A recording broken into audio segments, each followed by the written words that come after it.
me he formado como ingeniero de teleco, Exacto. me he especializado en inteligencia artificial, he programado agentes autónomos, pues me di de alta de autónomo en 2017, 2023 es el primer año en el que las cuentas están en números negros. En LinkedIn me nombró Top Voice, es un reconocimiento externo de la red al trabajo bien hecho. Me levantaba hablando con Singapur y me acostaba hablando con Silicon Valley, y lo que veo es un hombre de 40 años con muchísimo trabajo, con falta de sueño, con un cuadro de ansiedad de libro, el cuadro típico de los infartos y de los problemas cardiovasculares y tal. Siempre digo que en tiempos de inteligencia artificial algunas cosas humanas se ponen muy en valor. O sea, ni eres muy malo cuando las cosas van muy mal, ni eres la hostia cuando las cosas van bien.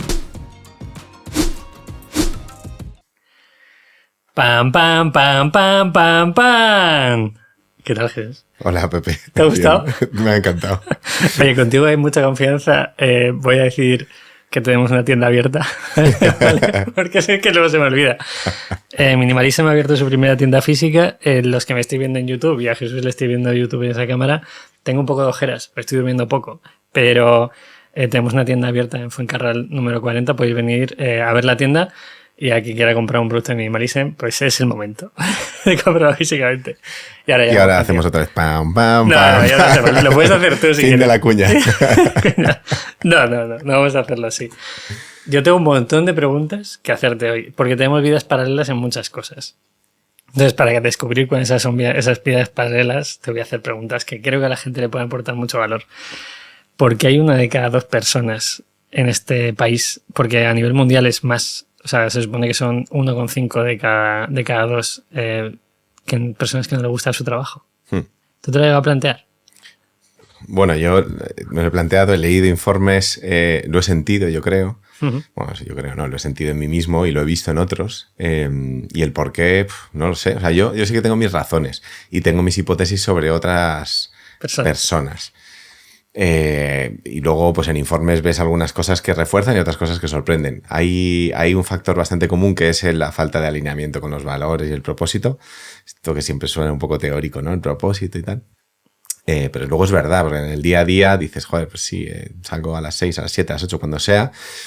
¿Qué he hecho hoy? ¿Qué he hecho hoy de útil? ¿Sabes? De hubiera elegido hacer esto. Eso frustra a la larga, porque un martes está bien, otro, y dices, joder. Claro. Cuando dices que lo has vivido en tus carnes, porque tú y yo nos conocimos en otra etapa de nuestras vidas, los dos lo hemos vivido. ¿Cuánto tiempo entendiste tú? Pues yo tardé 4 años y pico en darme cuenta de que el trabajo que estaba haciendo no me hacía para nada feliz. ¿Cuánto tiempo tardaste tú? Yo tardé menos, pero tardé más. Es decir, tardé menos la primera vez. Vale. Lo que pasa es que tomé una decisión que fue cambiarme internamente en la empresa, que además era la misma. Esa empresa es Telefónica, sí, Movistar ahora. Sí, eso es. Y luego tardé otros 2 o 3. Mi periodo de aprendizaje y de quemazón iba entre 2 y 3 años. Y entonces pues me iba haciendo movimientos internos según me surgían o los buscaba yo, y eso me daba un poco energía nueva.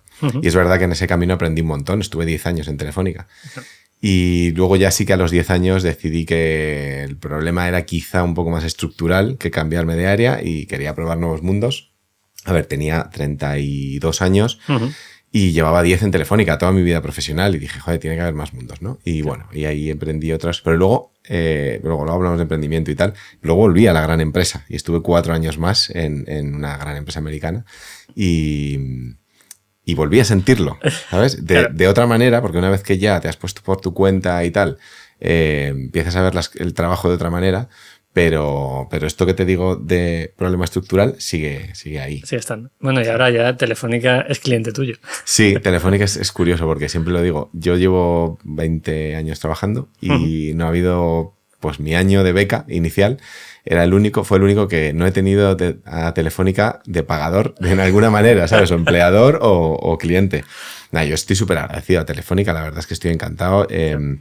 Vuelvo allí encantado a darlo todo y salgo muy contento y con la sensación de deber cumplido y tal. Y además me hace muchísima ilusión ver a la gente de ahí, porque excompañeros que te abrazan y te saludan como, joder, qué guay, ¿no? Porque muchos están contentos, pero también muchos otros lo ven un poco jaula de oro, no solo Telefónica, cualquier gran empresa, ¿no? Sí. y les gustaría un poco ver en ti la historia de, oye, pues alguien que tuvo la valentía de salir, ¿no? Y que, bueno, pues aparentemente le va bien, sus hijos comen todos los días y cosas de estas. Totalmente. Tiene buena cara. Tiene buena cara. Estás fuerte, estás fino. Sí, me he cogido esta camiseta que es pequeñita. Yo me encargaré de que después de hoy tengas una camiseta de minimalismo. Como Dios manda, sí. Esto te llega mañana. La cartera la tengo de minimalismo. Y la mochila. Y la mochila también. Pero sí, y luego eso vuelves y además ves que aportas valor, que para mí era muy importante porque no te voy a decir que en 10 años no aportara valor, por supuesto que aporté, pero a lo mejor el ratio de tiempo dedicado versus valor neto, yo decía, joder, se puede ser más eficiente, ¿no? Y ahora vuelvo de manera más puntual, ¿sabes? Una formación o una conferencia o un evento y es como más gratificante. Yo quiero, enlazando a la parte gratificante, quiero dar las gracias a Telefónica, porque mucha gente, hubo un tiempo que estuve enfadado, y no sé si esto lo has vivido tú también. Cuando salí de allí era como, me han vendido que esto iba a ser la leche, y a mí Telefónica, como era el sitio donde yo me quería desarrollar a nivel profesional, intenté irme a Brasil, etcétera, y un director dijo que yo no iba a ir a ningún sitio. Entonces yo obviamente me fui de esa empresa. Pero durante muchos años estuve enfadado, ¿no?, con la empresa. Y luego mi vida da un vuelco a nivel de pensarlo y estoy totalmente agradecido a que ese señor tomara una decisión por mí, que es, vale, este chico no se va a ir a Vivo, que en ese momento, y se tiene que quedar en Madrid. Yo al mes y pico me fui a Telefónica. Sí. Si ese señor no hubiera decidido eso, yo no habría montado Minimaliser, no habría montado una agencia. Posiblemente estaríamos hablando a lo mejor en la cafetería de Distrito C o Distrito T, como se llama ahora. Entonces, que los momentos, ¿dónde quiero ver con esto? Es que los momentos que creéis que son muy duros y que a lo mejor no aprendes nada, realmente eso en el futuro posiblemente haga lo que soy hoy. Y hasta ahí el speech motivacional. No, estoy totalmente de acuerdo. Todo suma. Fíjate, tenemos vías paralelas y a veces cruzadas, porque yo sí que me fui a Brasil. Claro. Y yo creo que empezamos a hablar por eso, porque te pedí información de Brasil o algo así. Sí, puede ser. Tenemos amigos comunes. Yo recuerdo un partido de tenis o de pádel. De pádel, posiblemente. Pero sí, y luego ya al poco saliste, publicaste tu primer libro, que yo me lo leí, o sea, el Creativo Encerrado, segunda cuña publicitaria. Claro. Ojo, que lo mismo cuando salga este podcast tengo mi tercer libro publicado. Que llevo un mes muy malo. Yo estoy en la lista de espera del Tú llevas 3 libros también. Ahora vamos a hablar de qué haces para que la gente lo entienda y cómo has ido evolucionando y cambiando tu trabajo. Porque realmente tú no tienes un trabajo estable, entre comillas, sino que te has creado un puesto de trabajo. Sí, me lo he inventado y me lo sigo inventando. Vale, para la gente que nos escuche, ¿cómo creas ese puesto de trabajo? Vale, te lo hilo con lo de antes, porque o sea, para mí sí que era importante ese punto en el que estás en la empresa, como te decíamos antes, ¿no? De eres feliz en tu trabajo, la frustración, y empezó a haber gente, pues como tú, con ese primer libro que me inspiraba, ¿no? Y decía, joder, pues esto de Creativo Encerrado y del minimalismo y tal, tiene sentido. O sea, empiezas a conectar un poco con tus valores, ¿no? Que lo hablábamos antes. Y, a ver, yo tomaba decisiones o intuía que quería tomar decisiones como irme a Brasil, que eran bastante contraintuitivas, porque yo me fui a Brasil con un contrato local, con el mismo sueldo que tenía en España. Brasil, Sao Paulo es una ciudad carísima. En vez de pagar el doble, me fui a la mitad de piso y tenía una vida objetivamente peor que la que tenía en Madrid. Brasil tiene un nivel de salud y educación y de seguridad mucho peor que España. Pero aún así yo quería vivir la experiencia y entonces son decisiones y allí, de hecho, la gente de Vivo me decía, pero ¿cómo fais eso, cara? En plan, ¿por qué te has venido aquí, sabes? Entonces, pues no me lo preguntes 3 veces, que tampoco lo sé. Claro, pues no sé, decisiones desde a lo mejor un poco esa curiosidad y esa inquietud que me han llevado a tomar cambios que eran contraintuitivos en ese momento, pero que yo sabía que a la larga iba a agradecer porque iba a aprender. Y ahí es el punto de lo que dices tú, ¿no? Todas tus decisiones, se tomen o no se tomen, las tomes tú o las tomen otros, van construyendo lo que tú vas siendo y tu capacidad también de crear, ¿no? Porque las personas que... Yo creo que todos somos creativos, pero hay personas que dejan de entrenarlo muy pronto en la vida, hay personas que en la edad adulta abandonan, hay personas que seguimos queriendo ser creativos y entonces en el plano profesional somos capaces de hacer cosas como inventarnos nuestro trabajo. Y esto es súper gratificante. Totalmente. Porque ahí los valores los pones tú, tu tiempo lo pones tú. Luego vamos a hablar de tiempo y hora de trabajo, porque entiendo que también... Yo hablando de tiempo, te voy a pedir que bajes un pelín en el aire, porque si no me voy a poner malo. Vale, vamos a la parte creativa. No sabía dónde hilarlo y ha sido ahora. No hay ningún problema. ¿Por qué perdemos las ganas de crear? Yo bajo el aire mientras tú respondes. Vale. ¿Por qué perdemos las ganas de crear? Pues buena pregunta. De nuevo, sin base científica ninguna, basada en una experiencia.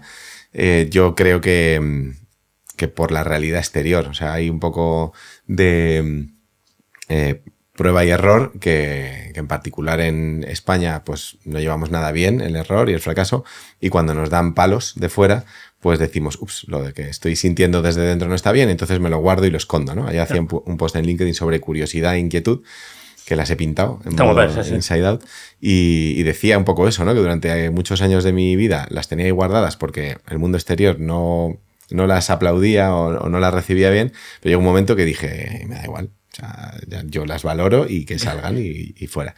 Entonces, yo creo que al final es eso, ¿eh? Por H o por B, la gente encuentra la razón externa para no darle salida a algo que es bastante innato en el ser humano, porque todo el mundo se ha puesto de pie sin saber andar y todo el mundo se ha dado un castañazo y se le ha sudado lo más grande. O sea, quien le estuviera mirando. Totalmente. Ahí el punto de... A mí me gusta mucho comparar con los niños y lo veo con mi sobrino. Mi sobrino le da igual... o sea, él te pinta, te hace lo que sea y tú tienes hijos y lo has visto, es como no hay un juicio detrás, o sea, no hay un bien, está bien o está mal, o tengo una nota o tengo otra, no, están jugando. Y justo venía ahora escuchando un podcast donde un actor decía que Dios, cuando está en Hollywood el término es play y en español es actuar. Y es bastante diferente porque actuar como que estás imponiendo algo o estás representando un personaje, pero play en inglés es vamos a jugar. Y creo que hay una diferencia muy grande en cómo nos tomamos también nuestra vida laboral y en muchos sentidos la vida profesional. Porque yo recuerdo la etapa de Telefónica, cuando he trabajado para otras empresas, aunque tú tengas una vena muy creativa, a lo mejor tienes que pasar un proceso de 5 personas hasta que tu creatividad puede llegar a un sitio, ¿no?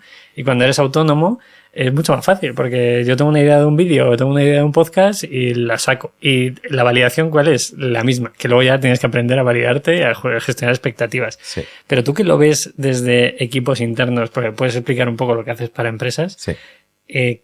¿Cómo ves a la gente que lo lleva tapando esa creatividad y esa curiosidad durante años? ¿Cómo haces para que esa espinita salte y diga, vale, yo llevo 20 años en corporate, pero que es que me gusta pintar o me gusta cantar? Claro, a ver, yo pincho astutamente, digamos. O sea, encuentro las excusas primero, que es la razón por la que la empresa te compra algo, ¿no? Pues, por ejemplo, llevo 2 años muy intensos en formación con inteligencia artificial. Yo me formé como ingeniero y demás en tecnología y tengo ese background, pero con el boom de la inteligencia artificial generativa, pues es lo que la empresa te pide.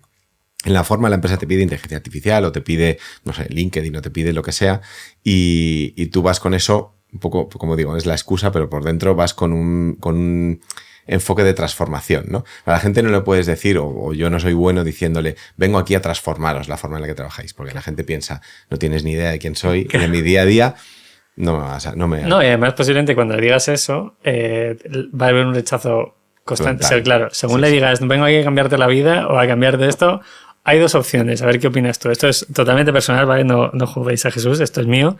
Cuando alguien le dice, vengo a cambiarte la vida, hay 2 puntos. El que tiene una vida más o menos normal dice, ¿por qué me la quieres cambiar? Porque yo cuando veo vídeos de YouTube o Instagram, esto te va a cambiar la vida, digo, pues mi vida me flipa. O sea, no me la cambies. O sea, dame instrumentos o dame herramientas para cambiar cositas, no me la cambie de cero. O la persona que está tremendamente jodida y se aferra a, voy a hacer lo que esta persona diga, voy a hacer lo que esta empresa haga y voy a ver hacia dónde me lleva, ¿no? Sí. Ambos caminos a lo mejor son correctos en algún momento de la vida. No lo sé, a mí no me agrada mucho. O sea, es un poco la polarización de la comunicación en la que estamos metidos. En redes sociales se ve un montón, cada vez en entornos presenciales también más, porque, joder, no sé, yo creo que al final el vendehumos lo que hace es embarrar el terreno para todos, ¿sabes? Tanto las redes como los escenarios, como, o sea, sitios que son muy buenos, buenas plataformas para transformar, o para dar herramientas o para tal, ¿no?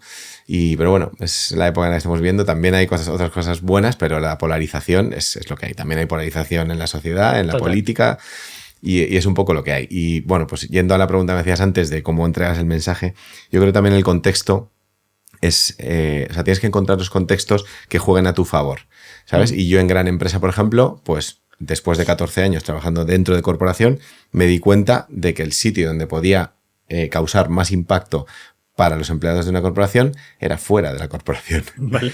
¿Sabes? Y eso, al principio era solo una hipótesis cuando salí de las 2, pero luego cuando he vuelto, pues en un contexto más de formación o en un contexto más de evento inspiracional, cuando la gente no está en su día a día, ¿sabes? Están más abiertos a recibir y a, bueno, pues a cambiar, a tener herramientas, etcétera. Y claro, yo he descubierto que ese es mi sitio. Claro. No está en el día a día de me pego ahí en el frente de las ventas o de la experiencia de cliente o del marketing o no sé qué, sino, bueno, contexto de formación. Y ahí, bueno, pues un porcentaje de gente alto, la gente está más abierta. Y luego es verdad que depende de ellos el cómo se lo llevan a su día a día. Pero también creo que depende del formador, en este caso, el cómo empoderas a la gente para que lo que estás viendo en ese contexto, que es un poco fuera de su día a día, se lo lleven a su día a día, ¿no? Y ahí yo, joder, pues en particular sí que creo que me viene muy bien el 14 años de experiencia pegándome yo con eso, cómo he abstraído un poco las herramientas y cómo he aterrizado el camino de vuelta a casos que, oye, te va a pasar que tu jefe te pida tal y tú pienses que Pascual, o que tengas que pasar 5 pasos hasta no sé qué y sientas que no tienes libertad creativa. A mí una cosa que me tocaba mucho las pelotas era que me reglaran el número de slides que tenía que hacer, porque yo soy creativo a través del PowerPoint y suena súper poco sexy, pero suena súper poco sexy, pero yo hago unos PowerPoints muy guapos. Qué guay. Y tengo decenas de miles de slides, no estoy exagerando, es mi batallón de activos. Yo voy a una conferencia nueva o una formación nueva y pienso ya en los modelos que tengo bajados a slides y digo, vale, voy a coger esto de aquí, de allá o el modelo de aquí y parto de ahí. Soy hiperproductivo gracias a eso. Vale. Pero también soy creativo porque el PowerPoint es un formato que a mí me ayuda muchísimo a comunicar. Mensajes, transiciones, efectos, visuales, modelos. Y claro, a mí en Telefónica, por ejemplo, me decían, házmelo en 5 slides y yo decía, ¿pero por qué? Sí, a mí me gusta el escenario. Yo quiero contarte una historia que a lo mejor tiene 12. Claro. Entonces te cortan mucho en la libertad creativa con pequeñas cosas como esa. Claro. Y bueno. ¿Tú crees que eso que estás aportando ahora a las empresas lo habrías podido conseguir sin el bagaje que tienes? No, sin duda no. Sin duda. No, o sea, yo la parte B2B, si quieres luego hablamos de la parte de actitud emprendedora y B2C y demás, pero la parte B2B, hoy en día empecé haciendo mucha consultoría porque al final cuando sales de empresa y estás en ciertos temas, pues lo más a corto plazo que tienes es consultoría. Pero tampoco me gusta mucho, la verdad. Me acaba aburriendo. Al principio sí, pero luego me acaba aburriendo. Y al final lo que tengo en empresas son proyectos puntuales. Es conferencias en eventos, formaciones dentro de empresa y facilitación de eventos. Típico offsite que necesitan un facilitador externo y tal. Y luego puntualmente tengo alguna colaboración pagada en LinkedIn como embajador, pero bueno, son cosas puntuales. ¿Esto por qué te lo cuento? Que me preguntabas... Por si es necesario los 14 años de experiencia. El bagaje, claro. Para conferencias a lo mejor no, porque te puedes hacer fuerte en un tema y tener expertise porque sí, porque lo has ganado tú y tal, pero para formaciones y facilitación, esa empatía... Claro. De lo que está viviendo el empleado y tal. O sea, puedes ganar un proyecto, desde luego, o varios, pero luego el cómo aterriza, o sea, se nota en el feedback del empleado, en el cómo ha calado, en el LPS también y que te vuelvan a llamar. Claro. Y esto, o sea... Es necesario que esa persona empatice con una persona que en otro momento ha sido él, ¿no? Que esto yo me lo he encontrado en alguna charla y... Yo siempre, mi charla se llama El arte de darse oportunidades, que es la más famosa que me contratan pues cámaras de comercio, centros de negocios, etcétera. Por eso, y es porque yo he estado ahí. He estado siendo un chaval de 18 años con mucha ambición de hacer cosas de una ciudad que se me queda muy pequeña como era Segovia, a también estar en una multinacional y la persona que está en una multinacional, que no tiene por qué ser una multinacional, que puede ser una empresa de 20 empleados y se siente totalmente encasillado en su cajita, también sé lo que se siente, ¿no? Y eso me lleva a la pregunta de hacer proyectos y crear.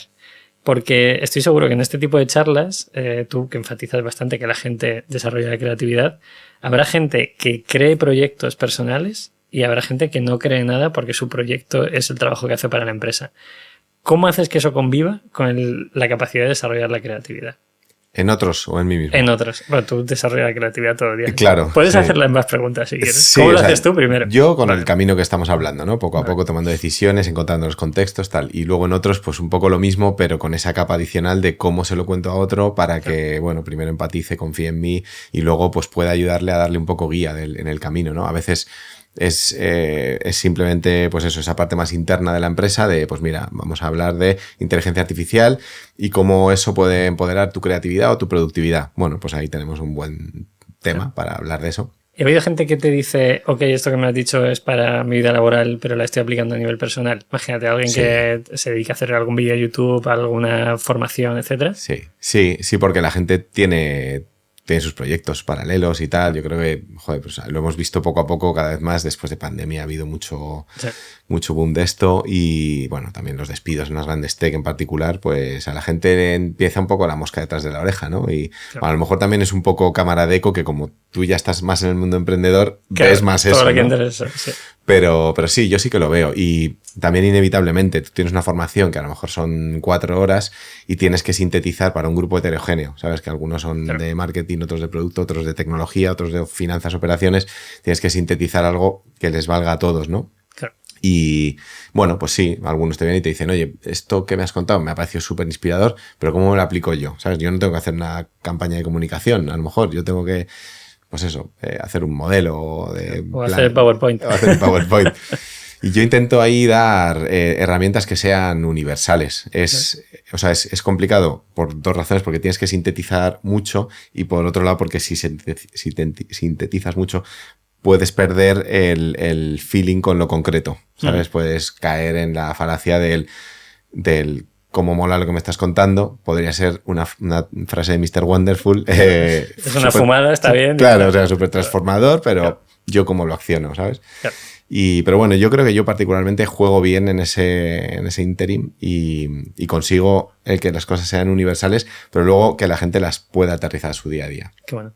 Me llama mucho la atención saber cómo cuando sales de Telefónica y luego de las otras empresas donde has trabajado, ¿cómo consigues ese primer cliente o esa primera charla? Porque ahora, para la gente que no sé cuántos seguidores tienes en LinkedIn, luego hablaremos de redes sociales y el impacto que tienes, de tus libros, etcétera. Ahora entiendo que ya es más sencillo, ¿no? Entiendo que te escribirán más, etcétera. Pero ese primer cliente o esa primera charla... Cafés. Café. Yo, mira, cuando salgo de Telefónica tengo un proyecto intermedio, de además un amigo común que vino aquí al podcast, que es Lucas García. Me voy a ir con él a dirigir Social Mood. Y es un proyecto precioso que aprendí un montón, me pegué unas hostias que flipas y él lo sabe y nos hemos reído juntos de esto. Pero bueno, y salgo al año con esa sensación de creo que he aprendido un montón y que tengo más herramientas para intentarlo. O sea, yo cuando salgo de Telefónica sí que tengo ese gen emprendedor de me molaría hacer algo mío, ¿no? Uh-huh. Es verdad que cuando llega el proyecto Social Mood digo, joder, este es un proyecto perfecto como puente, porque claro... Tremendamente ágil. Claro. Tremendamente ágil, una empresa pequeña, pero con clientes grandes, ya facturando, pues eso, no te la juegas del todo. Yo sí que tenía el feeling de, desde una corporación, si saltas a autoempleado, es un salto a 10.000 pies sobre el suelo y sin paracaídas. Yo me di buena hostia. Sí. Yo salí del sueldo de Telefónica a cobrar 450 euros por una página web. Fíjate. Sí, ahora lo recuerdo muy bonito en ese momento. ¿No? Con cariño. Con mucho cariño, sí. O sea, es una etapa que supongo que por el sesgo de que yo soy un superviviente y sí, me ha ido bien, pero entiendo que habrá mucha gente. Claro, pero tú tienes una mentalidad muy fuerte, pero es verdad que sobre la mentalidad hay que tener una serie de activos, ¿no? Y para mí esa es la respuesta a tu pregunta. ¿Cómo consigues tu primer cliente? Pues entendiendo bien los activos que tienes. Y yo en ese momento, pues saliendo de 10 años en Telefónica, más un año dirigiendo una agencia de comunicación creativa, pues mis activos eran conocimiento del mundo de la empresa, conocimiento del mundo del marketing y contactos. Entonces, por suerte yo también en corporación, pues trabajé con muchísimos proveedores, agencias, consultoras de innovación, etcétera. Y la respuesta a tu pregunta es cafés. O sea, yo en el momento en el que me pongo como autónomo, que en ese momento estaba en el paro, o sea, vale, dices como autónomo, pero estás 7 meses en el paro viendo a ver si por dónde sopla el viento. Pero que si te contrata a alguien que no pase 700 euros para no tener que hacer todo autónomo. De hecho, mi primer cliente que me pagó me dijo, pero tú estás de alta de la Seguridad Social, y yo, sí, pero espera un momento. Claro. Recomendación a todo el mundo que quiera dar ese paso, no te des de alta. Los trámites ahora mismo son 24 o 12 horas. Yo conozco a algún amigo que lo ha hecho en 12 horas. Cuando te vayan a pagar, te das de alta como autónomo, no lo hagas antes. Eso es.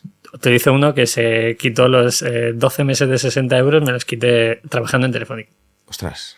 Sí, claro. Y es que he hecho muchas cosas mal. O sea, bueno, no entiendo muy bien cómo he conseguido vivir. Te has dado las hostias antes y más ágilmente y a lo mejor seguramente más baratas. Bueno, no sé si más baratas, pero te las has dado antes y eso también te da una ventaja. Yo he sido más conservador, o sea, yo he emprendido más tarde y he tomado decisiones con plan B, con plan C y tal. Y bueno, el tema del paro era importante. También yo emprendí cuando ya tenía 2 hijos, entonces no me la jugaba yo solo. Claro. En unos gastos mínimos y tal. Entonces yo, pues la pasta con la que salí de Telefónica, la tenía en el banco, ese era mi plan C o D, el paro estaba ahí y era mi plan B, y luego pues eso, lo que te decía, tienes que jugar un poco con los activos que crees que tienes para monetizar a corto plazo, ¿no? O a medio, tampoco hay que obviarse, pero bueno, entonces mis cafés con consultoras de innovación con las que he trabajado, con agencias, con proveedores, pues eran tu día a día. Mi puerta, claro. Pero también eres un perfil atractivo. O sea, como parte de esos activos no es solo conocimiento y tal, sino tienes que entender como, a ver, esta persona se está tomando un café conmigo, ¿yo qué le puedo aportar? ¿Sabes? Yo soy un perfil atractivo porque llevo 10 años en Telefónica, tengo contactos, tengo conocimiento de cómo, no sé, pues de cómo se están moviendo las cosas dentro y cómo pueden entrar. Y bueno, pues las corporaciones es un buen cliente para ese tipo de cliente, de proveedor, perdón, de consultoras. Y a mí también me apetecía mucho y me divertía mucho pensar en colaborar con ese tipo de empresas desde el lado del proveedor, no desde el lado del cliente. Qué bueno. ¿Y ahí ya tenías algo a nivel personal, centrándonos en marca personal, en el sentido de publicabas antes en LinkedIn o habías creado algo parecido o no? Tenía muy poco. A ver, es verdad que en LinkedIn llevo desde el 2008, o sea, el perfil está desde 2008 y alguna cosa suelta había publicado y tal, pero muy poco. Y es en 2016-17 cuando estoy con Social Mood ya empiezo a verle el valor, de decir, joder, si queremos ganar clientes, que todo el mundo quiere ganar clientes, y si queremos aportar valor a los que ya tenemos y además somos una agencia de marketing, pues hay que estar en los canales, ¿no? Y yo en los otros canales pues no estaba, más que a nivel personal, pero en LinkedIn, bueno, pues ya tenía una cierta comunidad y tal, y empecé a verle el valor a publicar alguna cosa, muy light. Cuando salgo de Social Mood sí que me pongo más disciplinado a publicar sobre todo artículos, no sé por qué, medio por ahí. Y dije, venga, voy a estas reflexiones que tengo aquí conmigo mismo en la libreta, pues las publico en artículo. Y yo creo que ahí sí que empecé a tener un poco esa disciplina de efecto red de la que siempre hablo, que bueno, pues va lenta, sobre todo en una red como LinkedIn va lenta, pero vas construyendo, empiezas a crecer pues tu presencia, tu red de seguidores, la conversación que accionas con esas redes de seguidores a través de tus contenidos y los de otros. Y eso fue 2017. Y yo, joder, en 2021-22, que fue cuando realmente me la jugué, porque ahora hablamos de la parte del bajón, pero 21-22 es cuando realmente me la jugué. Fundamental tener muy bien trabajado mi LinkedIn desde hacía 4 años o 5. Claro. ¿Alguna estrategia para gente que nos escucha en LinkedIn? Porque aquí ha venido gente y ha explicado estrategia en Instagram, volúmenes, algoritmos, etcétera. Pero en LinkedIn hay estrategia. A ver, LinkedIn es una red, es la mayor red social profesional del mundo. Eso hay que saberlo. O sea, es una red social. Mucha gente se cree que solo es el currículum y eso ya cambió hace mucho tiempo. Es profesional. O sea, tienes que darle un toque profesional a los contenidos y es la mayor y prácticamente un monopolio. Y esto juega bastante a favor porque sus ingresos además no dependen enteramente de la publicidad. De hecho, menos del 20% de los ingresos de LinkedIn vienen por publicidad.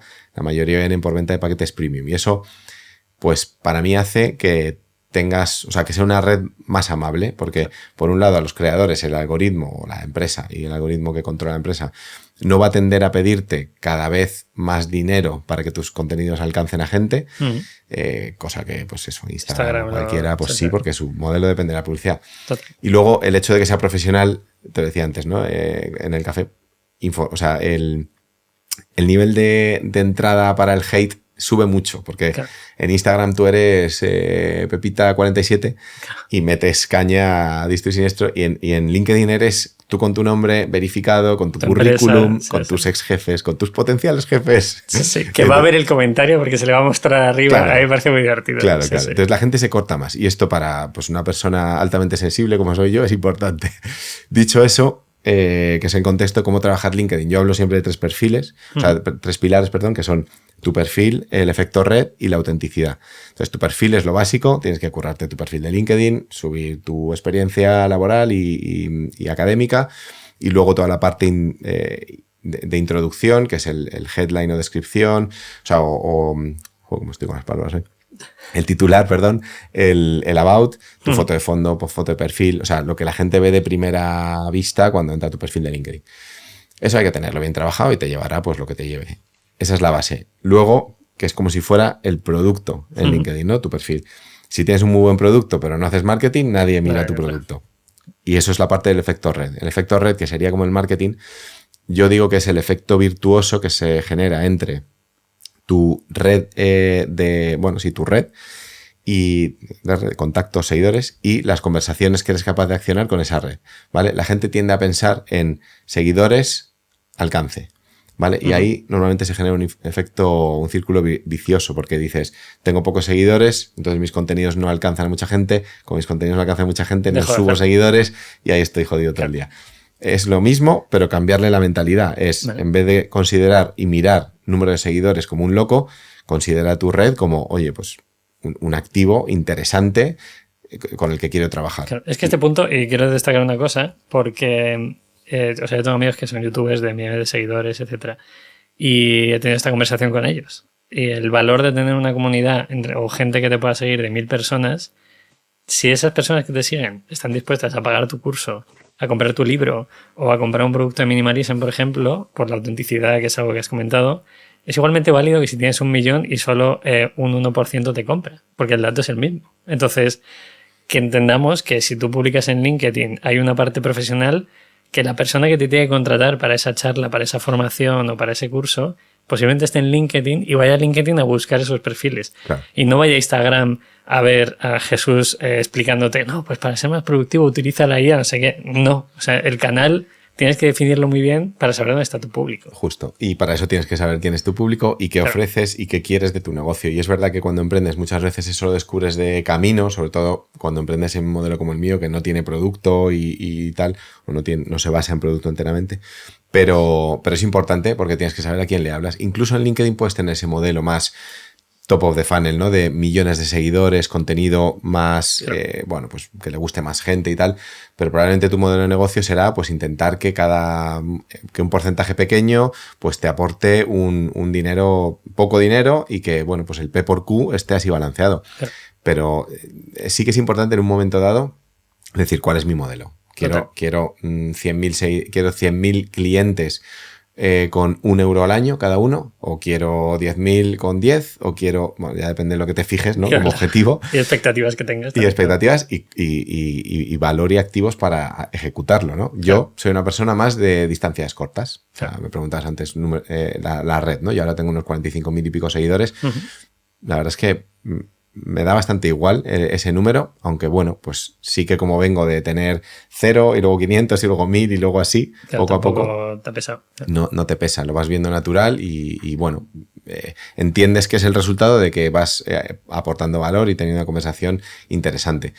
Pero yo no tengo un modelo B2C puro en LinkedIn. O sea, LinkedIn para mí sí que es verdad que hay una parte B2C de la que ahora hablamos, ¿no? De la comunidad de emprendedores, y que LinkedIn es central ahí, pero sobre todo, la parte B2B te llama, te escribe para lo que yo ofrezco porque le mola lo que pones, le mola lo que escribes, tienes un criterio, ve tu background y tu formación y dices, pues esta persona me puede ayudar. Y ahí da igual que tengas 45.000 seguidores, 4.000 o 450.000 o 10, efectivamente. Claro. Es verdad que cuando ven que además de lo que dices tiene sentido, tiene un impacto en la red, pues eso ayuda. Total. Y hay una validación de, oye, estoy hablando de e-commerce y no has montado un e-commerce en tu vida, que esto me ha pasado alguna vez, y luego ven que yo hago un vídeo de e-commerce o de Shopify, por ejemplo, que ahora puedo explicar un poco más el tema de pruebas, dicen, bueno, es que este señor lleva 12 años montando Shopify, voy a escucharle, por lo menos algo sabrá, ¿no? Algo sabrá. Pero yo lo que utilizo en LinkedIn, por si alguien le ayuda, porque en este podcast uno de los objetivos que tengo es que nadie crea que tenemos las cosas claras, que estamos probando todo el rato.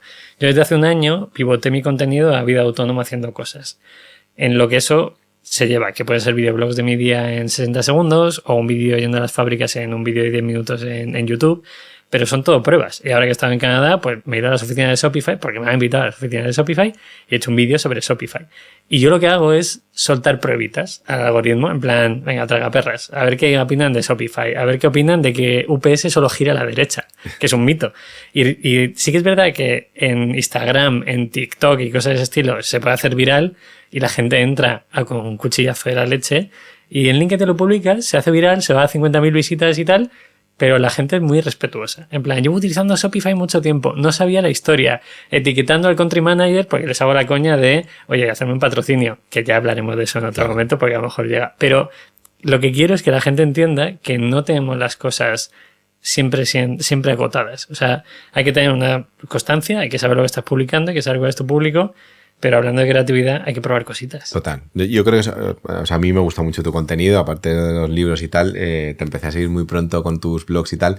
Y ese espíritu de siempre abierto a aprender, siempre aprendiendo y tal, yo creo que nos mantiene en un balance importante. Porque... O sea, ni eres muy malo cuando las cosas van muy mal, ni eres la hostia cuando las cosas van bien. Entonces, el balance, para que sea sostenible, tienes que mantener esa actitud de bueno, siempre estoy aprendiendo y siempre puedo saber algo nuevo y tal. A mí, yo hablo muchísimo del síndrome del impostor porque lo he tenido enorme, aquí colgado como un mono a la espalda, y poco a poco, pues bueno, lo vas domando. Yo no creo que me lo haya quitado de encima, pero siempre que publico en LinkedIn cosas sobre el síndrome del impostor, hay gente que te dice, dentro de LinkedIn con mucho respeto, pero te dice, hombre, a ver... LinkedIn Top Boys con 45.000 seguidores y tal, yo creo que ya es un poco postureo lo del síndrome del impostor, ¿no? Y te lo dicen respetuoso, pero duele, ¿no? Y yo, mi reflexión es, siempre hay que tenerlo presente, por mucho que lo tengas domado, porque te mantiene alerta, te mantiene abierto a aprender, y eso es que es súper importante hoy. Yo, o sea... Ahora pues hablamos de negocio si quieres, ¿no? Pero yo llevo 2 años, solo 2, llevo 7 de autónomo más el de la agencia, ¿no? Pero llevo solo 2 años de esos 7 en los que mis cuentas han estado bien. Vale. O sea, si a mis años de autónomo iniciales les quitaras la parte de cuenta ajena, ¿vale? Que te decía que tuve 4 años con una empresa americana, esos 4 años fueron a la vez que mi curro autónomo. Si quitas la parte de cuenta ajena, mis financials eran un asco. Claro. No me daba para vivir.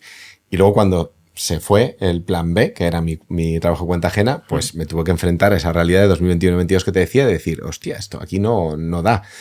Y eso, pues eso, fueron 2 años duros que construyen el 2023-2024. Pero, y ahora hablamos de eso, ¿no? Pero lo que te quiero decir es, incluso estando en ese punto de balance de, joder, pues mira, qué bien, se está dando bien y está en tracción y pues mira, la facturación lo refuerza y tal, lo avala, siempre estoy con un ojo puesto en qué puede ir mal.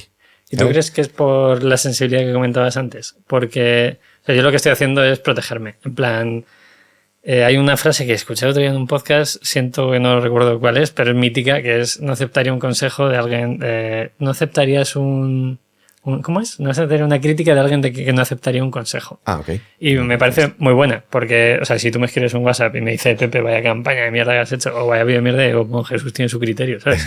Claro. Que hace contenido. Pero fulanito X36 diciéndome que mi contenido es una mierda, o que mi empresa no funciona bien, o que no tengo idea de lo que hablo, sinceramente me da igual, porque nunca escucharía a fulanito 36. Sí. Criterio es una palabra muy importante, siempre lo ha sido, pero yo siempre digo que en tiempos de inteligencia artificial algunas cosas humanas se ponen muy en valor y criterio es una de ellas, porque ante las 18.000 millones de posibilidades que vamos a tener ahora en generación, lo que necesitas es un criterio de que tiene calidad, que tiene sentido. Y eso no se hace de la noche a la mañana o haciéndote un curso de ChatGPT. Claro. ¿Y cómo lo has gestionado tú? De esa parte de, oye, soy sensible a que me critiquen o a esa exposición en redes sociales, porque al final te lo has tomado como un curro y... No, en realidad no fue por ahí. Fue pues como parte del Ostión. Que el Ostión empezó por lo profesional, pero acabó siendo profundamente personal. Y fíjate, el otro día publicaba en LinkedIn que he vuelto al entrenamiento mental, he vuelto a hablar con mi psicóloga. ¿Vale? Desde otra perspectiva completamente distinta, pero en ese momento sí que me dio el bajón de todo a la vez, de lo profesional, de lo personal y tal. Y yo creo que fue pues a través de mucho trabajo. La alta sensibilidad también la descubrí en ese proceso, o al menos le puse etiquetas que ayudan a veces. Y bueno, lo sabes trabajar mejor. Entonces, a mí fue un cúmulo de cosas que, o sea, quieras que no, estaba poniendo una expectativa muy alta de mí mismo, de lo que pensaban los demás también, ¿no? Que decíamos antes de la expectativa externa, y me estaba cargando a mí mismo cosas que decía, joder, pues es que esto, ¿por qué? ¿Por qué tengo que contentar a los demás? Y al final te estás jodiendo tú la salud, ¿no? Bueno, pues trabajarlo. Fue lo que... Yo estuve 4 meses así de proceso de terapia intensa, pero lo peor siempre digo que fue después. O sea, luego ya cuando me dieron el alta... Explicarlo a todo el mundo... Bueno, lo expliqué muy pronto porque eso sí que ahí ya tenía pues mi audiencia en LinkedIn y, bueno, mi conversación en LinkedIn abierta, y me parecía justo, me parecía responsable y además me parecía egoísta para bien el contarlo. Oye, estoy en este momento, estoy de baja por ansiedad y lo voy a transitar lo mejor que pueda, pero no me lo quiero callar, ¿sabes? Porque tampoco es una cosa normal, es humana y no quiero esta sensación día a día de estoy haciendo algo malo. Y bueno, yo lo expuse bastante rápido y eso en ese sentido me ayudó, pero digo, los 4 meses y luego los siguientes 10 me los pasé ya de lucha con la realidad, ¿sabes? Cuando no tienes al malo enfrente, ¿sabes? Cuando no tienes un jefe o una empresa o alguien que parece el malo, pues ya te enfrentas a, hostia, es que esto a lo mejor el monstruo lo estoy pintando yo, ¿sabes? Lo está pintando mi cabeza ahí fuera, claro. Y lo tienes que desmontar tú poco a poco. Que es muy jodido, ¿eh? Porque hablaba con Coco Dávez, que vino yo diría hace un año, soy malísimo para las fechas, es parte de mi cabeza, y dijimos una frase conjunta que es que los autónomos somos nuestro peor jefe y nuestro mejor empleado, porque o sea, a mí me ha costado poner fin muchísimas veces al trabajo y, por ejemplo, esta semana no soy capaz de ponerle fin. Como tengo lo de la tienda, todo el rato de cosas que hacer. Empleados nuevos, no tengo ni idea de fichar empleados nuevos, stocks, no tengo ni idea de stocks, me tengo que ver, leer libros, hacer no sé qué, y es como, vale, tengo que parar. Y tengo que ir a entrenar y me tengo que ir a dar un paseo con mi chica, etcétera. Pero somos muy malos como jefes. Es que el tema es que la cabeza no está dividida en compartimentos, tío. Entonces, claro. Profesional y personal, bueno, esto es una movida que nos hemos inventado los humanos, pero en la cabeza... Claro. Entonces, claro, a ver, que si tienes un trabajo que dices, vale, ficho aquí y hago una cosa totalmente, no sé, mecánica o lo que quieras y luego tal, pues sí, lo puedes separar más fácilmente, claro. ¿no? Pero pues en la era digital y un autónomo encima y tal, te vas a dar un paseo con tu chica y seguro que se te ocurre una idea. Seguro, sí. Vamos, sí, es que es inevitable. O sea, yo aprendí a convivir, por si ayuda a alguien, a convivir con esto. O sea, hubo un tiempo que era como, tengo que dividirlo. Me parece ridículo. Es como rechazar, lo hablaba con Jorge el otro día aquí, que vino de Marketing Paradise y decía, yo trabajo un sábado y estoy contento. Y un lunes me voy a dar un paseo con mi perro o me voy a dar un paseo con mi hijo. Y yo lo veo igual, en plan, yo puedo trabajar un domingo por la mañana porque llueva, sabiendo que el lunes por la mañana da una ventana de sol y me voy a la montaña. Sí, totalmente. El problema yo creo que empieza a ser cuando eso es un ejercicio teórico y claro. el domingo lo curras, pero el lunes te levantas y dices también voy a currarlo y tal. Y el paseo con tu chica es nunca, claro. El hacer deporte es nunca. Entonces sí que tienes que tener también la disciplina de me voy a poner, me voy a agendar, me voy a bloquear. O sea, yo por ejemplo hoy estoy aquí contigo porque cuando hablábamos de cuándo y tal, dijimos 26 de septiembre. Y yo miro la agenda y digo, hostia, tengo el 24, 25, el 23, 24, tengo una formación gigante con Telefónica, estuve todo el fin de semana pasado currando, que eché a mi familia de casa directamente, necesitaba full time focus y me voy a coger los 3 siguientes días libres. Que oye, que esto puede ser curro también, sí. Pero era un café que teníamos todo pendiente. Exacto. Ayer estuve de día libre, ¿sabes? Me fui a dejar a mis hijos, me tuve un café, me corté el pelo, me fui a la piscina, que hacía un montón que no nadaba. O sea, también te tienes que tener esa disciplina de bloquearte o, por ejemplo, venir aquí sin prisa, de que claro. Luego, en cuanto acabemos, tenga una call y tal. Eso ayuda. Claro. Y te lo tienes que bloquear, porque es que si no, el día a día te lleva. Come, sí. ¿Hasta qué punto es importante el apoyo familiar? Porque hay una cosa que sufrimos los autónomos. Yo ahora tengo más equipo. O sea, yo ya no sé hasta qué estoy haciendo la transición, ¿vale? Pero pasar de ser un autónomo a tener equipo y estoy aprendiendo a gestionarlo también, que es un poco jodido porque a veces hay cosas que no salen como me gustaría porque no las hago yo. Entonces, bueno, hay que delegarlo, no hay ningún problema. Pero en el caso tuyo, que eres autónomo, casi unipersonal con empresa, ¿hasta qué punto el entorno, sea familiar, amigos y contactos, es clave para que no petes? Es fundamental. O sea, para mí, yo incluso lo he publicado en LinkedIn, hablando de toda la familia y de los distintos miembros, pero específicamente las parejas de los emprendedores están hechas de otra pasta, nos tienen que aguantar nuestras penurias y nuestras preocupaciones continuas, porque es que todo es una preocupación y debe serlo, porque si no tú mismo mueres, ¿no? Pero sí, tienen que estar hechas de otra pasta. Y luego también no solo las preocupaciones, sino las ideas y los sueños y ¿sabes? Estamos todo el día pensando en grande. Entonces, claro, una pareja de un emprendedor que lo que necesita es una estabilidad y una vida tranquila y un día a día predecible, pues va a petar. Total. Y bueno, mi chica también es autónoma, de una cosa que no tiene que ver con lo mío, es fisioterapeuta y yo creo que nos ayudamos mucho, ¿sabes? Ayudando de los distintos mundos, pero compartiendo mierdecillas como la cuota, como la multa, como los impuestos, como no sé qué. Pero es fundamental. Luego también nosotros, por ejemplo, siendo padres y teniendo un modelo de paternidad en el que queremos estar presentes, o sea, no tenemos chica que nos ayude a nada con los niños, o sea, paternidad presente y consciente, pues tenemos la agenda compartida y hacemos muchísimo Tetris con la agenda de, pues eso, de partida, la semana está repartida así, pero me ha surgido no sé qué, podríamos... Entonces, ahí ya llego a la parte de la familia, ¿no? Yo, pues vivimos en Madrid, entre otras cosas porque es una ciudad fantástica, pero porque tenemos la familia. Y mi madre está, mis suegros están y tenemos un apoyo brutal. Amaya y yo este verano nos hemos ido 5 días a Ibiza. Qué solos, bien. ¿Sabes? A gastaros la formación de Telefónica. Claro. Que Ibiza está muy caro en verano. Que no había hecho todavía. Claro, pero estabas pensando en ello. Es que los autónomos, esto habrá alguien que no lo entienda, pero los autónomos pensamos también en el dinero que vas a ganar por si acaso puedes hacer determinadas cosas. ¿A ti también te pasa? Bueno, sí, aunque soy conservador en ese sentido, ¿eh? Vale. En Ibiza probablemente me gasté la formación que hice en abril y que Telefónica te paga 90 días. ¿Has hecho esto de algún ayuntamiento? ¿Has hecho alguna formación para el Estado? No. ¿No? Para administraciones públicas sí. Sí, o sea, a nivel nacional, no era a nivel nacional. He hecho cosas para ayuntamientos, para el de Lleida, por ejemplo. ¿A cuánto tiempo cobraste? ¿A cuánto tiempo lo cobré? Sí. Aquello fue una conferencia de 1 hora y el de Lleida en particular me pusieron el precio de ellos. Yo tengo mi... No a cuánto, sino en cuánto tiempo lo cobraste, hablando de los 90 días. ¿A cuánto tiempo? Vale, periodo. Pues a ver si bates no me acuerdo ya, pero récord. 60 o 90 días, yo creo. Eso es muy poco. Sí, ¿no? Sí. Yo he llegado a cobrar a 6 meses una factura de 1.000 euros, no mucho más, de una administración pública. Y me río yo de los 90 días de Telefónica. O sea, que entendáis también que esto pasa. Es una locura. Es una locura. Si trabajas para grandes empresas y para entidades públicas y tal, tienes que tener un músculo de caja X para soportar tu operación. Esto es una cosa que aprendes a las malas. Mis malas tampoco fue muy grave, pero fue que el verano del 2022 no nos pudimos ir a ningún sitio. Bueno, ningún sitio. A nuestra casa de la playa, que teníamos invertida desde hace un año, pero sí que solíamos hacernos un viajecillo de 1 semana o 2 con los niños si se podía. Y ese verano no podíamos por flujo de caja. Claro. O sea, no iba mal el negocio, pero me iban a pagar en septiembre, entonces... Claro.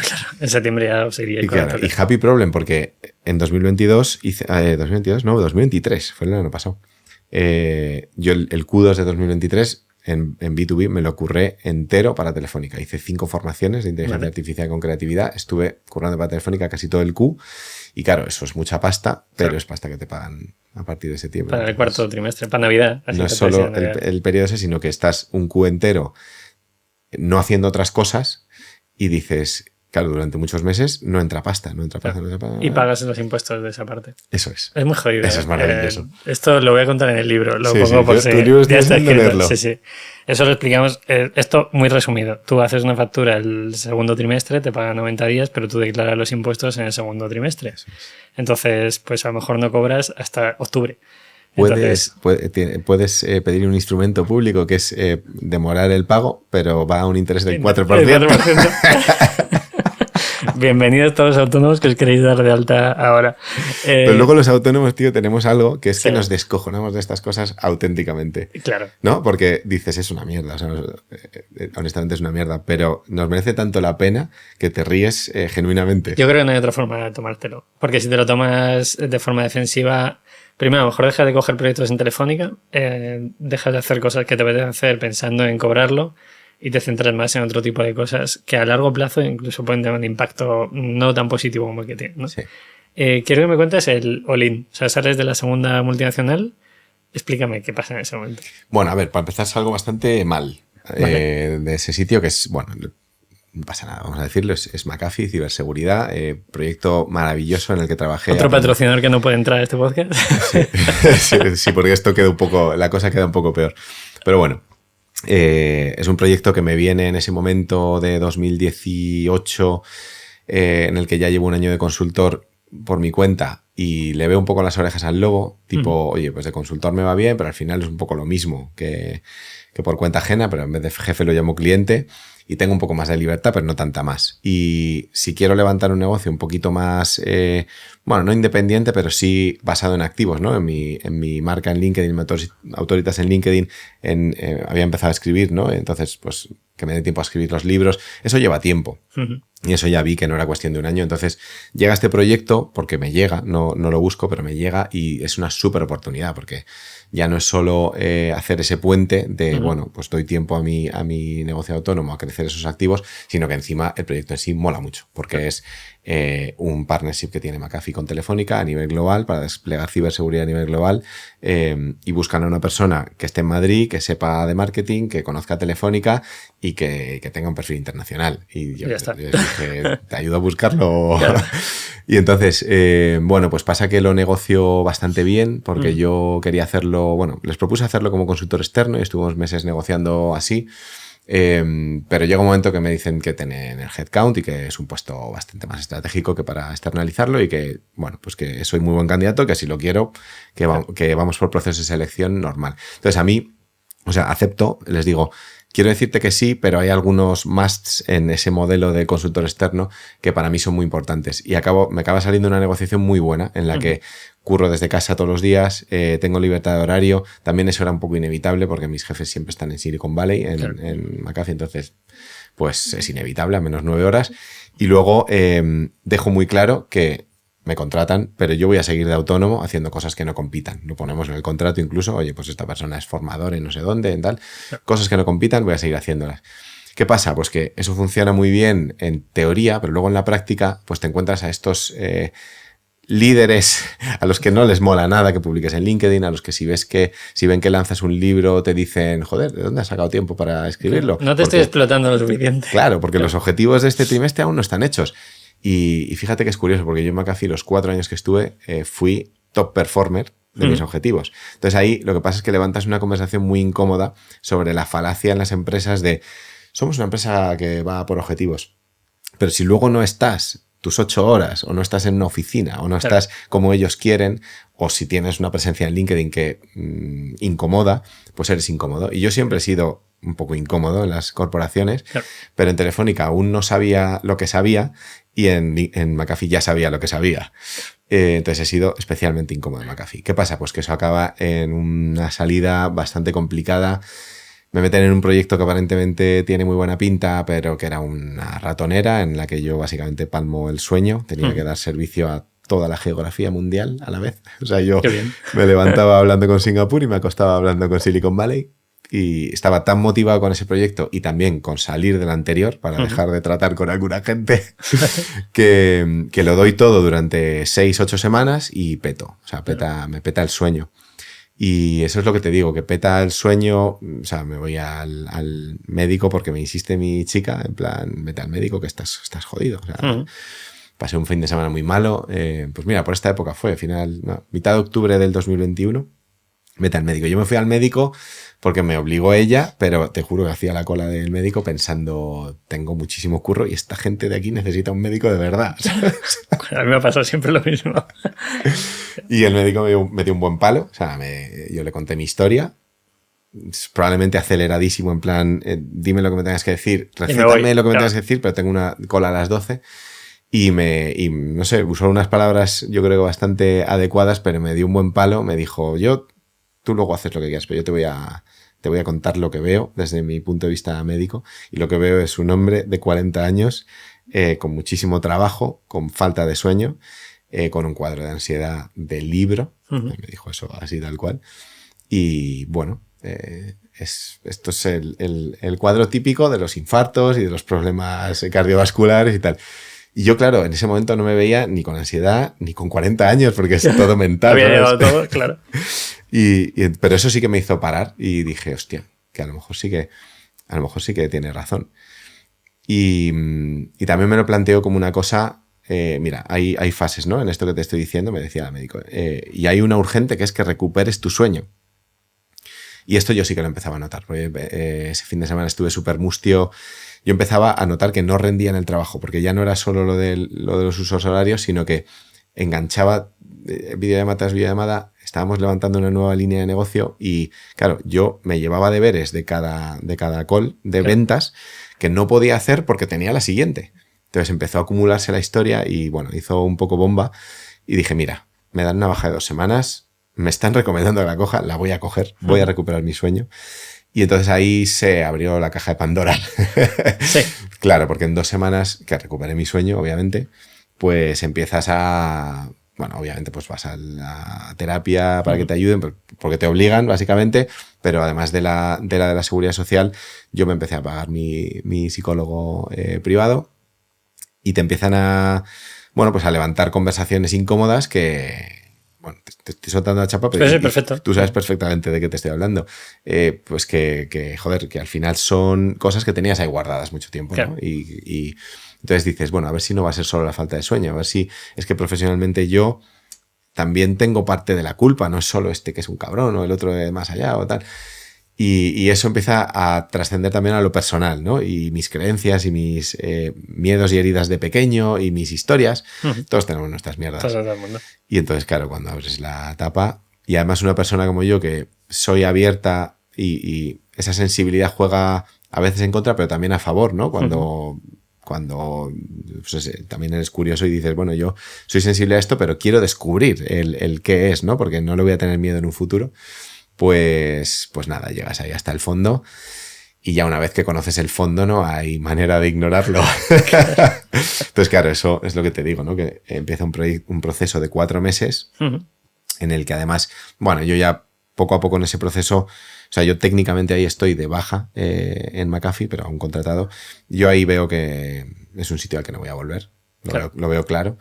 Y bueno, planteo una salida amistosamente. Error, no hagas eso nunca en una empresa, porque no, o sea, en Telefónica medio me salió bien y no se puede decir muy alto, pero de chiripa, tú a una empresa no le puedes decir oye, nos entendemos. Claro, si dices me quiero ir, estás fuera. Que sin finiquito, ni paro, ni nada. Ni nada. Sí. Y además estás fuera, lo sepas o no, porque tarde o temprano va a pasar, porque tú ya les has dicho me quiero ir. Claro. Y si te entiendes es de chiripa. Entonces, yo sí que fui muy de cara y le dije, mira, yo creo que nos deberíamos entender para la salida, porque yo lo sé, tú lo sabes. Y claro, eso fue una negociación muy complicada. Ellos querían que yo me fuera, básicamente. Y yo en ese momento, a ver, tampoco lo hice por la pasta de la indemnización, que no era mucho, pero sí que tenía en mente como después de McAfee ya voy full time a mi emprendimiento, me va a venir muy bien capitalizar el paro al que tengo derecho por estos 4 años. Claro. Vamos, que lo peleé por eso, me desgasté mucho por eso, conseguí que me despidieran, me dieron la indemnización y luego nuestro querido Estado me denegó la capitalización del paro. Cosas que pasan. Y en ese momento, bueno, ya estaba rodado y ya daba igual, ¿no? Pero dices, joder, si todo eso que peleé y el proceso de mirar para adentro y tal era por la capitalización del paro y luego me la han quitado, ¿mereció o no mereció la pena? Bueno, pues por supuesto que mereció, porque no eran 22.000 pagos, era la mentalidad que has ganado gracias a rascar dentro, porque eres mucho más resiliente. Claro. O sea, una vez que te despelotas, y además lo haces públicamente, porque en mi caso mucha gente me dijo, pero ¿por qué has publicado ese artículo? Un artículo que se llamaba Lo que he aprendido en 4 meses de baja por ansiedad, que llegó a 500.000 personas. Fíjate. O sea, que es que ya estás en pelotas públicamente. Ya, pues eso a mí me ayuda mucho, porque ¿quién te va a hacer daño? ¿Quién te de fuera? Pues si ya te lo has ya te lo has hecho tú, claro. Yo creo que es clave. Y llevando a la parte de crecer, porque todo el tema de expectativas puede ser doloroso, el tema de facturación puede ser doloroso si no lo sabes gestionar. Y voy a poner un ejemplo, ¿no? Nosotros en Minimalism siempre hemos optado por crecer más despacio, viendo bichos como un Blue Banana, un Nude o proyectazos que van en 2 años, facturan 20 millones. Y nosotros, hostia, si llevamos 6 y no hemos llegado al 1.000.000 todavía. ¿Por qué? ¿Sabes? Soy yo, es el equipo, no tenemos ganas, ¿qué estamos haciendo mal? ¿Eso a ti te ha pasado como autónomo, incluso como creador de contenido? Porque tú tienes una parte de, sí, soy formador, soy escritor y también soy creador de contenido. Sí. ¿Cómo gestionas esas expectativas? Sobre todo si has tomado alguna decisión en algún momento de tu vida de decir, me da igual ir más despacio. Sí, es eso. O sea, es la decisión que llevas dentro que para mí tiene que ir en línea con cómo eres tú. ¿Sabes? O sea, yo en particular con tu mentalidad y modelo de crecimiento estoy súper de acuerdo. Creo que las cosas tienen que ser orgánicas y que crecer orgánicamente, a veces ese crecimiento también necesita ir para abajo a veces, un poquito para poder seguir o no, o ese punto de balance que para mí es muy importante. Y eso, o sea, es como soy yo, ¿sabes? A mí me gusta en general, a ver, soy curioso y soy inquieto y soy acelerado y me meto en mil cosas y tal, pero soy tranquilo, o sea, adentro soy tranquilo, no me... O sea, yo veo casos de crecimiento rápido y me agobian más que me dan envidia o tal, ¿sabes? Claro.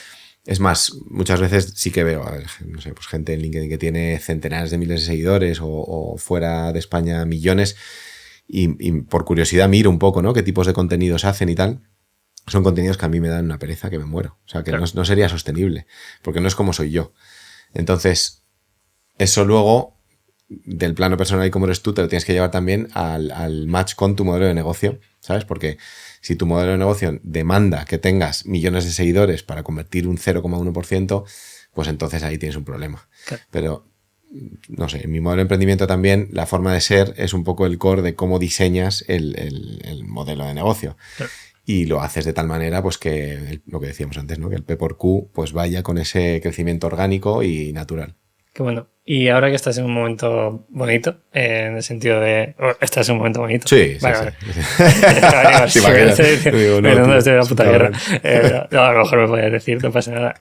Pasas esa etapa donde estás más jodido, subes como autónomo, en el sentido de, vale, sé lo que quiero hacer, sé qué productos puedo meter, sé en qué cosas me puedo liar, si hay que liarse en algo. En ese momento que vas creciendo como autónomo, ¿en qué cosas decides decir sí y a qué cosas decides decir que no? Porque para mí es clave en esto. Y yo he dicho muchas cosas que no en los últimos 4 años y me han propuesto cosas guapísimas, pero claro, digo, si tengo Minimalism, tengo mi contenido del podcast y yo quiero montar en bici. Entonces, que no puedo decir que sí a todo, ¿sabes? Total. Bueno, antes de que dijeras eso te iba a responder por ahí, por el no. O sea, yo en enero de 2023 empecé a decir que no seriamente. Porque hasta entonces, o bien porque tenía un proyecto cuenta ajena, o bien porque no me lo acababa de creer, o por lo que sea, estaba un poco cogiendo todo, ¿sabes? Estaba con esa mentalidad de lo que llegue lo cojo porque no se sabe nunca si va a dejar de llegar. Entonces, el problema es que ahí tú no tienes el control, entre otras cosas, de los precios. Sí. Te lo pone la escuela que te llama o el cliente y tal, y es súper variable. Y obviamente un cliente, pues si se puede ahorrar, pues se va a ahorrar. Total. Entonces, tú no te valoras, tampoco tienes feeling de mercado, no sabes lo que estás haciendo, no sabes cuánto vale, ¿sabes? Y tampoco haces el ejercicio y el esfuerzo de mirarlo. No. Y o sea, a final de 2022 para mí pasaron 3 cosas muy buenas, 2 externas y una interna. Las 2 externas fueron que LinkedIn me nombró Top Voice.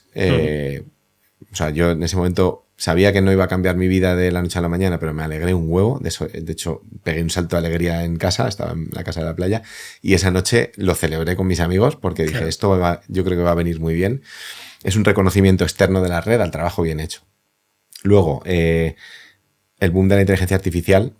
O sea, a mí me pilló en el sitio, con el neopreno puesto, con los músculos calentitos y con la tabla, ¿sabes? Importante, con 14 años de bagaje. Con 14, claro, o sea, cuando digo los músculos entrenados es, me he formado como ingeniero de teleco, exacto, me he especializado en inteligencia artificial, he programado agentes autónomos, claro, cuando era en el proyecto o antes, y luego he escrito un libro en 2018 que se subtitula Hacia un liderazgo más humano en tiempos de inteligencia artificial. O sea, yo hablo de inteligencia artificial desde muchísimo antes del boom de ChatGPT. Claro.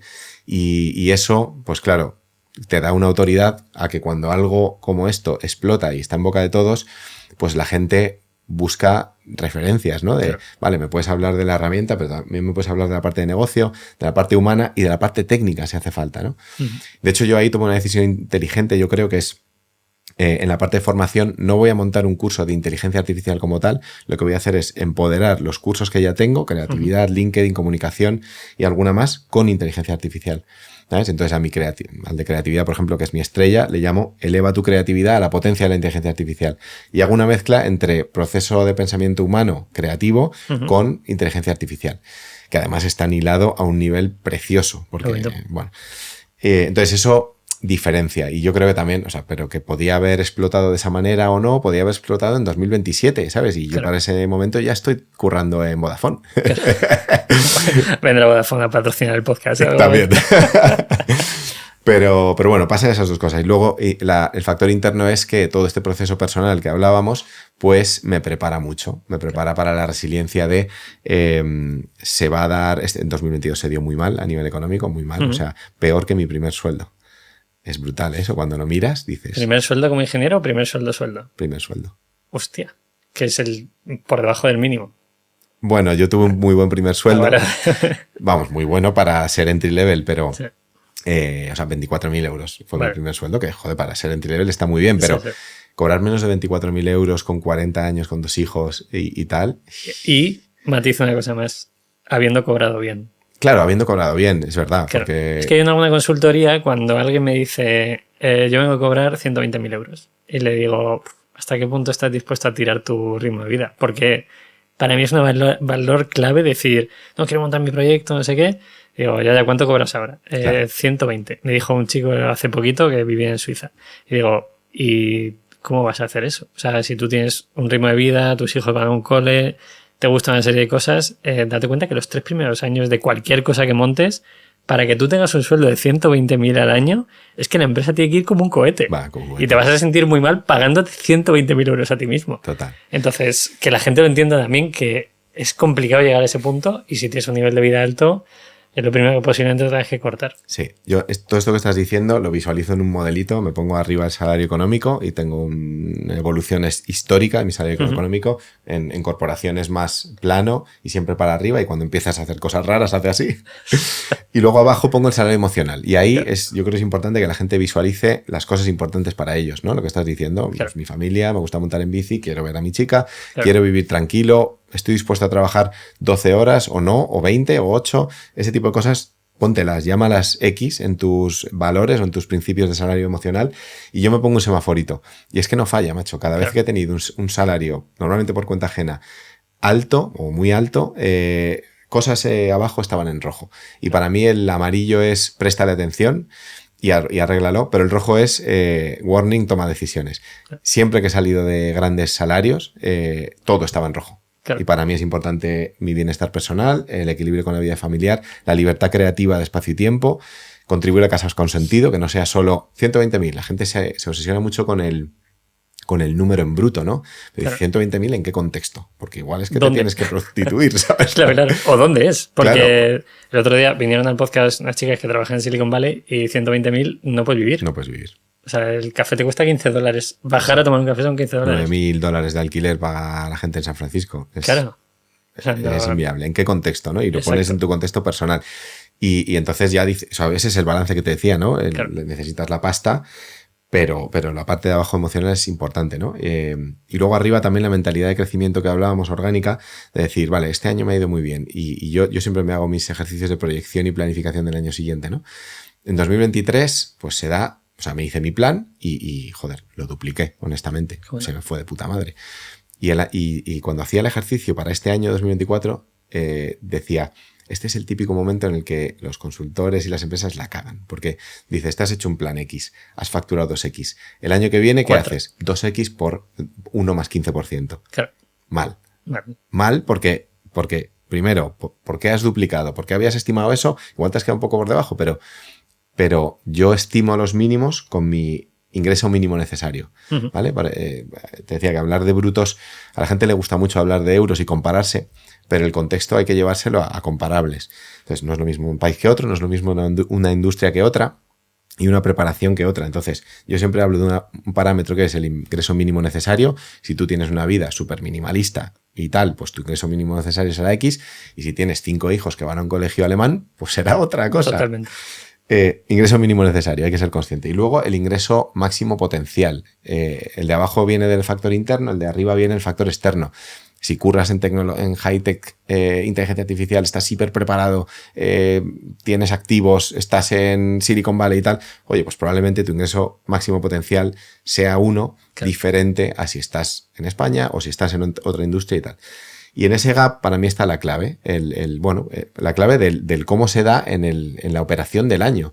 Pero aquí pones la expectativa, o sea, por debajo de esto ya problemas, ¿no? Porque no podría vivir bien.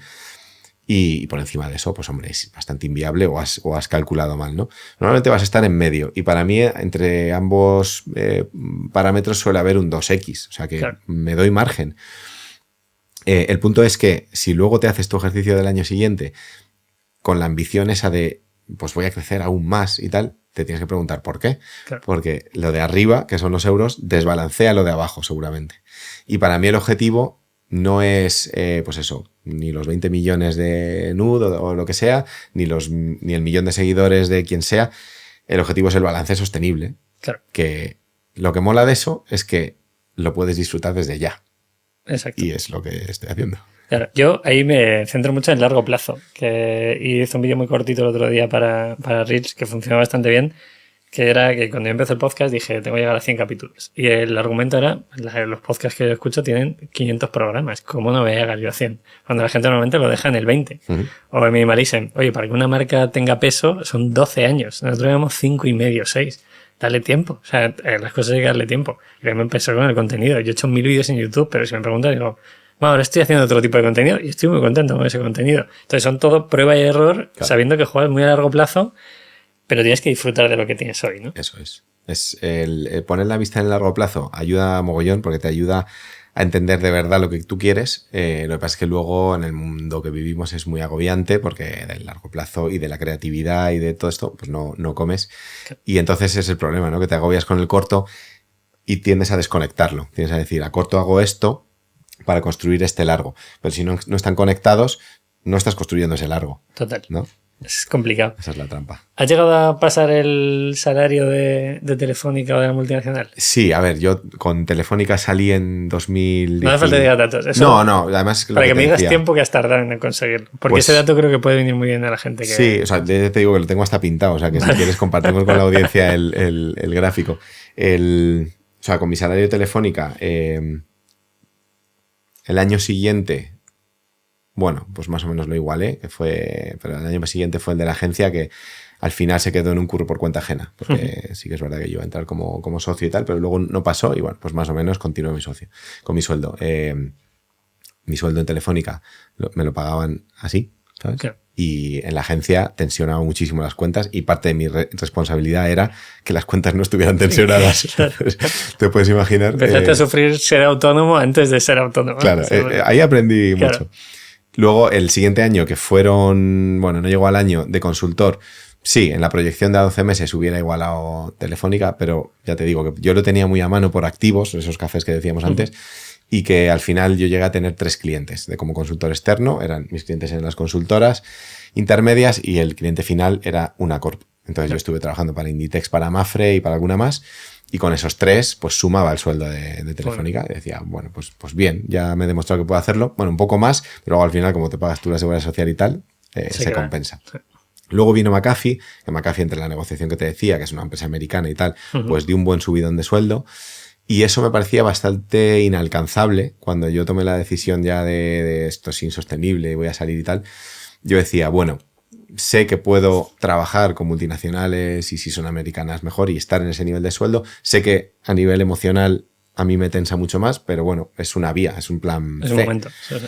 Y pensaba que no iba a llegar nunca a ese nivel salarial y 2023 lo superé como autónomo, que para mí fue como, es lo que te digo, hice un plan de mínimos necesarios de X y facturé 2X, tío, y fue como, joder, este año yo pensaba que iba a ser menos, por hipótesis que me hago, ¿sabes? En plan, joder, si el año pasado me llamaron tantísimo a conferencias y a formaciones, fue porque la inteligencia artificial generativa era una novedad y tal. Este año no me van a llamar tanto, pues me han llamado más. Bueno. Las empresas van muy lentas enterándose un poco de cómo va la vaina y tal. Pero yo sí que tengo pues esas hipótesis en mis líneas de negocio de esto cuándo irá para abajo, cuándo... No puedes pensar, ya está, facturo esto como conferenciante, pues ya está, ya lo hago para siempre. Claro. ¿De qué hablas? Y cuándo es trendy el tema. O sea, ¿tú te imaginas ahora a alguien subiéndose a un escenario a hablar de ofimática? O sea, no, pero en su día alguien se hinchó, seguro. Claro, pues esto es igual. Claro. Y entonces esas hipótesis hay que tenerlas muy en cuenta porque si no es que te haces planes así, ¿sabes? ¿Cuánto voy a facturar? Pues esto, o el 15% más o menos, ¿por qué? Claro. ¿Cuánto es en tiempo, en años? ¿Cuánto es en tiempo? Sí, ¿cuántos años has llegado a ese punto? Pues me di de alta de autónomo en 2017 O sea que, y 2023 es el primer año en el que las cuentas están en números negros. Vale. No en rojos, No en en rojos. negros. Digo esto, primero para terminar el podcast con un dato que creo que puede apoyar muchísimo a la gente y porque no hay un proceso sencillo. Yo conozco a muy poca gente que el primer año haya salido perfecto o el segundo año ha salido bien. O sea, todos nos hemos pasado un tiempo en el que primero estás intentando entender dónde aportas valor o dónde puedes rascar o dónde te pueden contratar y luego hay un momento que funciona.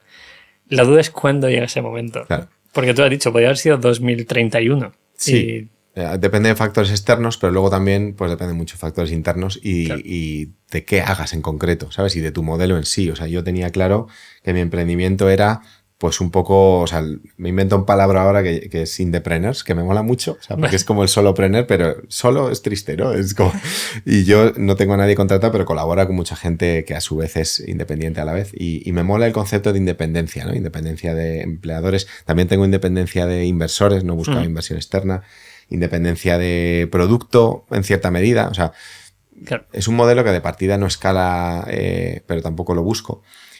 Pero tiene la independencia como valor central, ¿no? Entonces, en un modelo así, pues levantar activos como lo que hemos hablado, ¿no?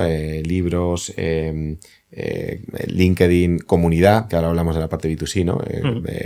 Para mí, el negocio de la comunidad me da una cierta calma en mi proyección anual, porque si no, yo diría, joder, ¿cuánto voy a hacer este año? Pues depende de si me llama o no Telefónica y BBVA, Claro. que son mis clientes más grandes. Y es que en 2023, por ejemplo, Telefónica me ha llamado mucho más que en 2024. Claro. Pues si tu negocio depende de eso, pues está muy expuesto a factores externos. Entonces, yo hago un mix entre ese B2B, que sí que depende de cuánto te llamen y que genera un poco de ansiedad en enero cuando no sabes, pero luego fluyes a lo largo del año y al final te llaman. Entrando, sí. O sea, te llaman si estás ocupado de divulgar bien, de hablar de cosas que son necesidad, actualidad, etcétera. Pues la parte B2C me da un poco más esa tranquilidad de, bueno, son ingresos que son más predecibles. No te voy a decir que se dan por hechos, pero bueno, son una membresía, ¿no? Tengo una comunidad de emprendedores de 150. Pues esas personas pagan una membresía mensual, a veces anual, que es más predecible cuando haces tu ejercicio financiero, decir, bueno, pues estos ingresos son a un porcentaje alto asegurados. Qué bueno. ¿Vale? Entonces eso, ¿qué pasa? Que el contra de ese modelo de negocio más B2C, membresía, es que lleva mucho tiempo levantarlo. Sí. O sea, yo para que eso superara un umbral de 500 euros al mes, estuve 3 años. Claro.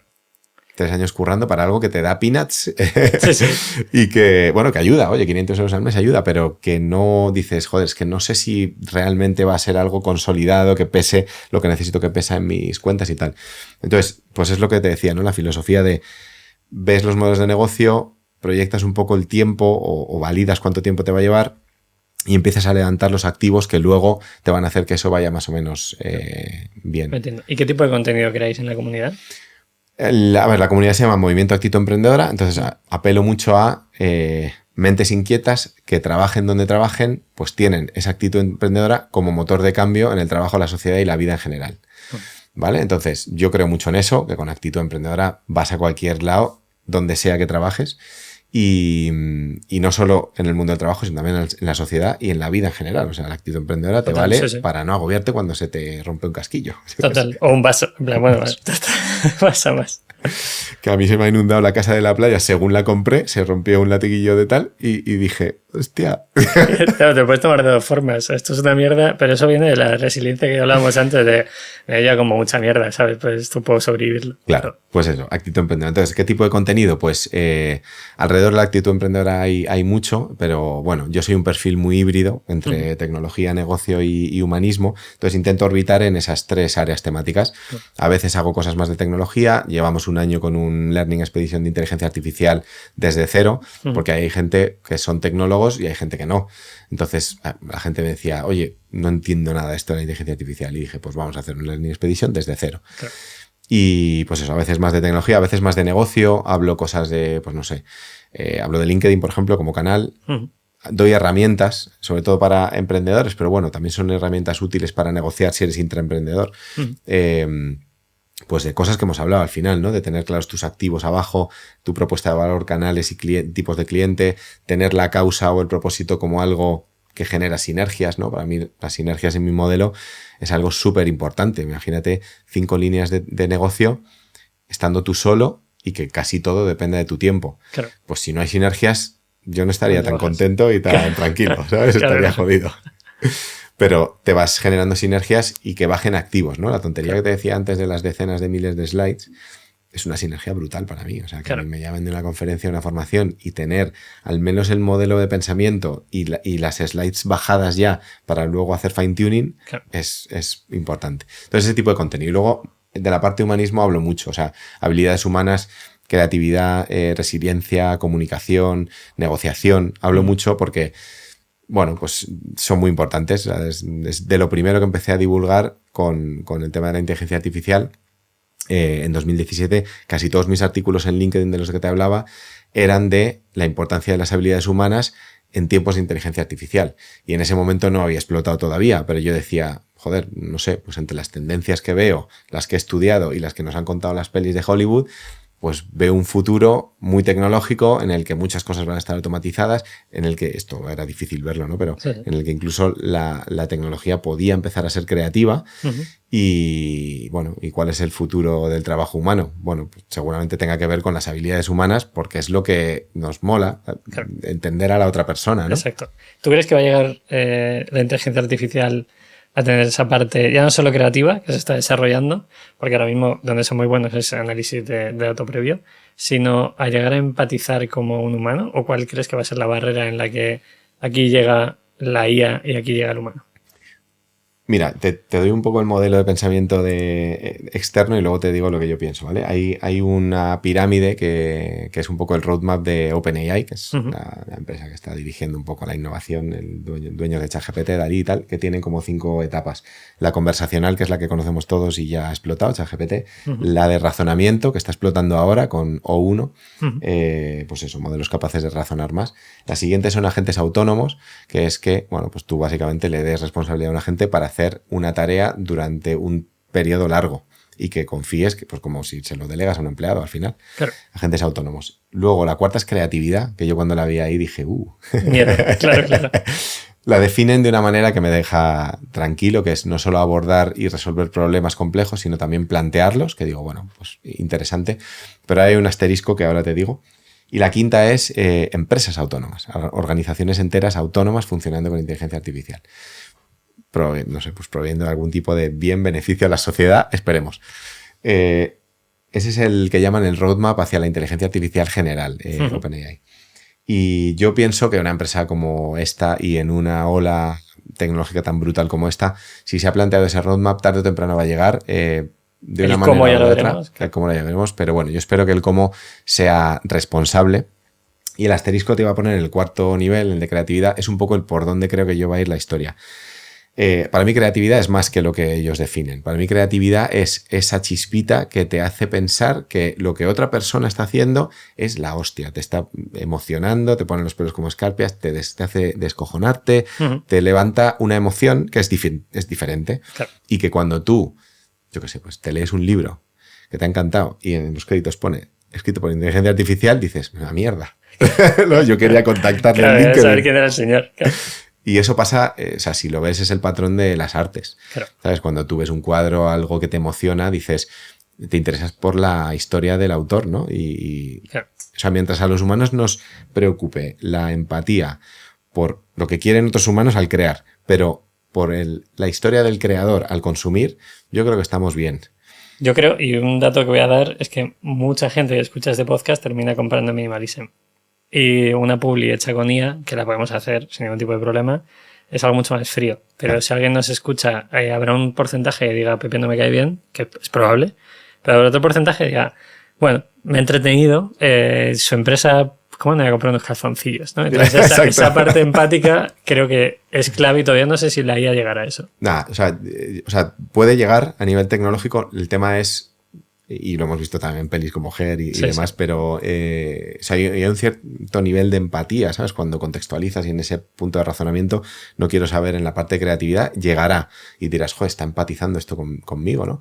Pero yo creo que sí que hay esa parte bueno, pues de calorcito humano al final, que claro. nos importa, pues lo que dices tú es buenísimo, ¿no? Porque tu modelo de emprendimiento es creo cosas como Pepe, pero mi negocio son marcas que no se llaman Pepe Martín y la gente puede empatizar o no con la marca, pero claro, al empatizar contigo, pues dicen lo que esta persona ha creado en esa marca, pues va a seguir esos valores y esos principios, ¿no?